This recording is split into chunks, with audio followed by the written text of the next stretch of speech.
Over 4 days, thousands of art lovers will get to know more about the work of Luanda-based artist Kilewanji Kiahenda.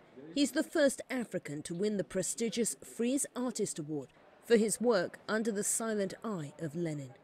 The jury was very excited about this proposal because it really links the past of Angola, like the horrible history we know, the civil war, the influence of the USSR in Angola, with the present and how this is still active in this country. Kiahenda's work, which is split into two halves, is inspired by Marxism-Leninism after Angola won its independence. The artist, who declined to be interviewed, said he's happy to receive the award, which he hopes will highlight his art, shining a light on past and present injustices in Angola.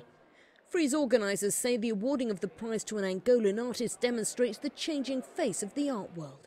It definitely shows that the art world is still changing, that it still opens up more to countries and regions that are maybe not so present yet in a commercial context. Mr. Kiahenda is not the only African artist making headlines here at the Frieze. A South African performance artist has literally set out her stall. Donna Kukama is inviting visitors to a temporary shelter for a short chat. One's confidence is also a choice.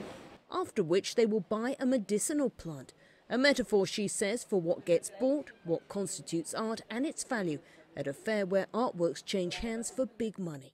People buy a human quality that they need. The human quality that they need will come from a conversation with me. So someone would walk in, we have a short conversation, and at the end of it they would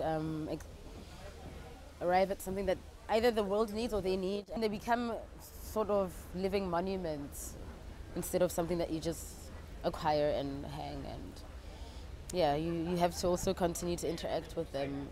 Kukama says her work, The Garden of Excuses, also references Britain's colonial history with South Africa. The money raised from the plants will support the families of miners working for the British platinum group Lonmin, who were killed in South Africa's Marikana massacre in 2012.